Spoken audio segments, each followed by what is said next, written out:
So I used to offer these individual fitness plans, but I ran into a spot checking, making sure certain muscles are being activated. I can give you this program and it may be too much for you, it may not be enough for you. You know what I'm saying? So I'm really good and with training instinctually, myself and other people. So I like to be there, but I know a lot of people with successful online business training businesses, and it's all good, but this is not my Totally.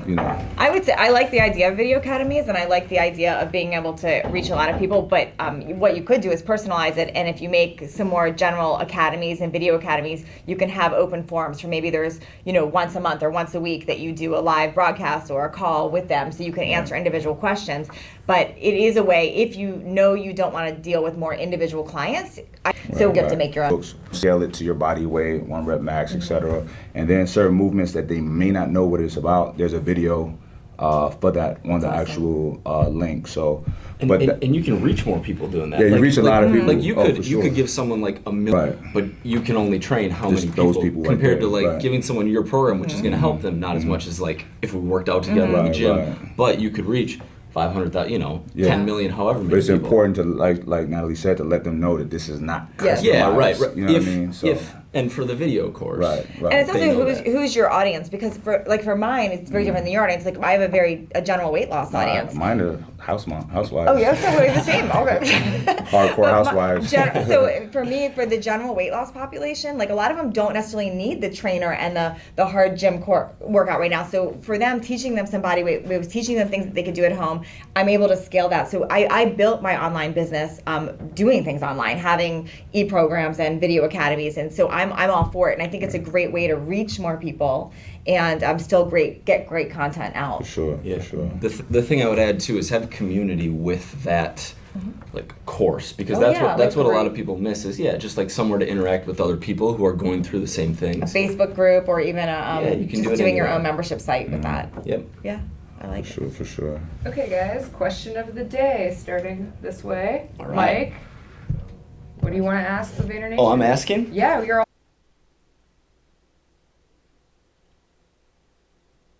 Their social media is to ask yourself, what if the next time you post anything you're going to post anywhere, does it add value? Is it something that's going to make people feel encouraged, motivated, and care? And it's something they're going to want to share, because if you can't fit it into those things, it's probably not great content. So thinking before you post it, it's not about a selfie of yourself or whatever it is what you're sharing adding value? Is it interesting? Does it encourage, empower people? Because I think that is the essence of how I can say I built my social media, is really thinking of things that would empower others.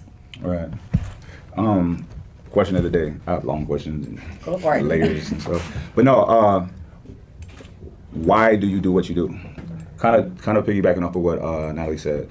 We see a lot of people posting, sexy shots. I want you guys to ask yourself, why am I posting this? Ask yourself, what would my mom think if she saw this? Or my father? Literally think about these kind of things. Because I don't think that a lot of you really realize why you're doing what you're doing. You just see other people doing it and you think that's what to do. So really ask yourself, why am I doing this? What's my objective with this particular post? What do I want to get out of this? What kind of attention am I looking for? And just when you ask yourself that and start thinking about to the show. Welcome to the show. Hey everybody, this is Gary Vaynerchuk, and this is episode 203 of the Ask Gary V Show. The one that's going to come at some point during this show, but I got to get running, so we've got to get into it. I want to talk about my black eye. Get in here, Stefan. Yes, this morning I got a black eye. I took a huge elbow from Ben on our media team. He was on my team. He was like defending. It was very devastating, but I kind of like it. It makes me feel a little bit tougher, and I'm excited about that. Today we're doing a fitness entrepreneur-oriented show.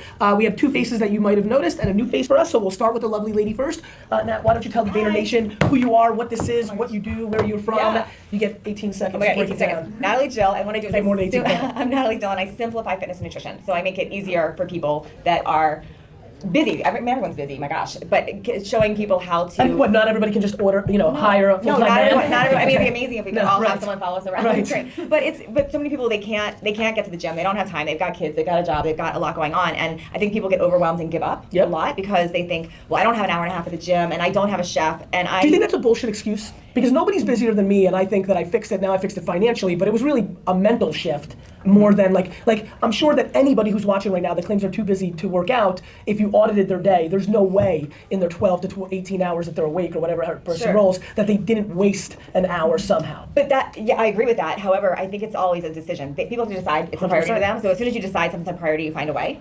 And agreed. For example, never in my life, even the busiest at family and weddings and births, did I ever miss a play of a Jets game because I prioritize. So before we get into Mike, which I think more of them know, where did you grow up? Like, how did you get into this? I grew up in DC, and but I'm a California girl at heart, and that's where I am now. Okay. And I actually was in corporate America, hustling in corporate for years and years. But doing what? Doing dental implants. Isn't that exciting?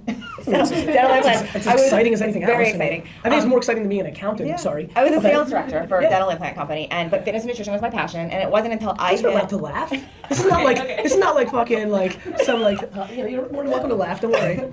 Yeah, there you go. All right. But our homies are allowed to laugh. Fitness and nutrition was always my passion. Yes. But it wasn't until I hit my own personal rock bottom. Yes. Divorce, financial hardship, Yes. gained a lot of weight. Yes. Mess of a life. Yep. That I had to decide, like you said, I had to make a decision that I needed to get back on track. So I made it this a priority to learn more about fitness and nutrition, and in changing my own self and sharing it on social media, which at the time I had no social media following. I had my 100 high school friends. Yep. But sharing what I was doing. And you did that where, on Facebook? On Facebook with my 100 friends. On your personal page. Facebook page. Just sharing what I was going through and my food and what I was doing. It started to attract a lot of interest. Let's stop right here, right now. The amount of you that are like, what do I do? Like yesterday I gave a little quick talk when I landed from San Diego, and then I'm like, 3 people are like, but I don't have any followers. And I'm like, content. And they're like, what? And I'm like, yeah, like content. Like, and by the way, either you're good enough or you're not. Like there's a million Natalies that have shared their journey and nobody gave a shit. No. Like their high school 100 friends didn't care. It was boring. You did a bad job. The picture was stupid. You weren't funny. You weren't interesting. Like it's the meritocracy. Content. And anybody can say, well, there's a Facebook algorithm and you've already got a lot of. I had 0 too. No, I had nothing. I had 0 too. I shared BlackBerry photos, like of my food, but it was interesting to people, and they saw my body changing. And I'm being the true salesperson deep down. You know, people were interested. I made an initial e-product. But you know what? Let's stop there as well. Like, I also had nobody, but I was also a true salesman. And then my wine content did well. There was, an understanding of what people are going to react to and buy into, whether they're paying for it or whether they're buying in with their time and attention. Yeah, is what matters. So, like, if you're a great artist. Like, tough luck that your picture is so beautiful. You didn't know how to get people to buy in. Well, I feel like you can't do anything unless you have people interested in your stuff. Like, people who come to me with their business idea for social media, it's like, but do you have a following? Do you know people are interested in that? Until people are actually interested in your stuff, it's really hard to come up with your product or what you're trying to do there. So by me sharing my food and then ultimately my workouts, people were asking me. It was so easy to create a product because people are saying, I want more of this, I want more of this. And your following just grows. And it's, I look at my Facebook now, I have 1.6 million, and it started from 100 people. Yep. And it was just sharing, like you said. I looked at that Facebook account. Are you concerned that at that big of a reach, the engagement's not as high? So, like, I think one of the things that I looked at before we didn't know, I was like, wow, that's a really big number, but the engagement's not as high against such a big number. And I think this is a learning opportunity for a lot of people. Was there content, like, to me, hearing the top line number is irrelevant. Now, I know it works in the world. Totally. I'm sure you walk around and you're like 1.6, and people are like, holy shit. Totally. I look and I'm like, fuck, that's not a lot of engagement for 1.6. So was it contest? Was it a one singular viral post? To me, it seems like something happened in that page that the lack of engagement for such a big number speaks to what I've seen cliche happen in the marketplace. Something triggered a big following in a singular or maybe 2 or 3 events that doesn't then follow the depth that I think is so important. Sure, I think the engagement was huge, and it is on, like, if I do a live video on Facebook or video, my engagement's enormous. But if I do a picture with links, and that does come to learning and understanding social media and what's going on with the feed and paying attention to that. Because every day I have something that will hit 100,000, 500,000 people, and then something that hits 30. It's just paying attention to that. Mike, let's segue. Most Who of are you? know, I train Gary. I'm a strength coach. I'm a writer. And I've been following this guy around for 22 months, making sure that he doesn't eat baked goods. I love it. Now, Mike, I do think it's kind of ironic that you make your official show appearance in a world where today is my all-time lowest weight. At this time and age, there seems to be a lot of so-called experts and people saying stuff that's not actually true and giving bad advice. So I wanted to give a very minimalistic foundational level of the key things that you should look for and improve on social media with facts as to why. So let's just get started right off the bat. The first big thing is sales. So for business, I think, especially all across the board, especially with really big businesses and small businesses, big because they have that money to just throw away, and small because they just don't know any better. They're not seasoned business owners. They waste a decent amount of money on social media sometimes. And what I mean by this is sometimes they will hire a social media manager or someone else, and they're just paid, however much, $60,000, whatever, per year to just manage social media. And nothing's really tracked, or they're told by experts to track followers or likes or retweets or shares.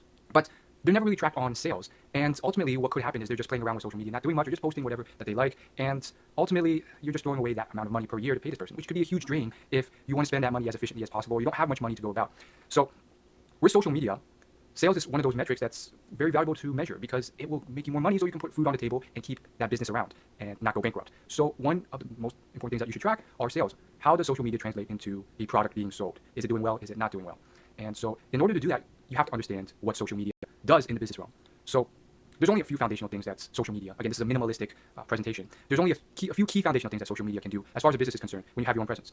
The first is, of course, find customers. So a great example of this would be the YouTube channel AthleanX. It's a fitness channel. And if you look at the channel, every week, the owner of this channel, Jeff Cavalier, will post a few YouTube videos. And each of these videos teaches people about something new regarding fitness. And so this is a capture stage thing because people are searching fitness-related terms on YouTube. YouTube's the second largest search engine after Google. And it gets a lot of search traffic, and he is capturing new people who have never heard of his brand or his company before, and they're finding his video. So he's acquiring new customers. Of course, it's not all about sales and money and business. I would like to call them friends. He's capturing friends and fans of his brand. This guy is really about building a solid, reputable business, not like other people who on social media, they just try and get that one-off sale and then just run away.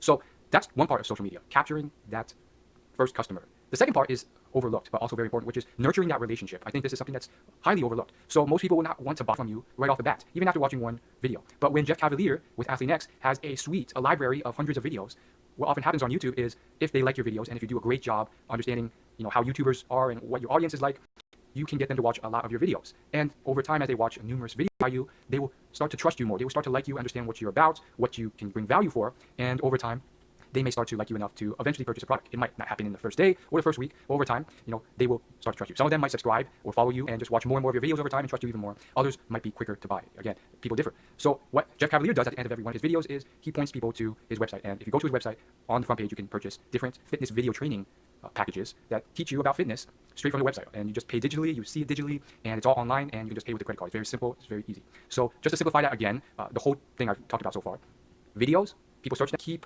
watching your videos and content. They start to trust you. You develop that relationship, and then they purchase. So long story short, in summary, social media does a few things. It can capture new people. Second thing is it can nurture that relationship and get them to trust you and get them to eventually, final thing, purchase a sale. And a sale is probably the biggest thing that you should track in the long term. And this is one of those places where, hucksters or scammers or people who are social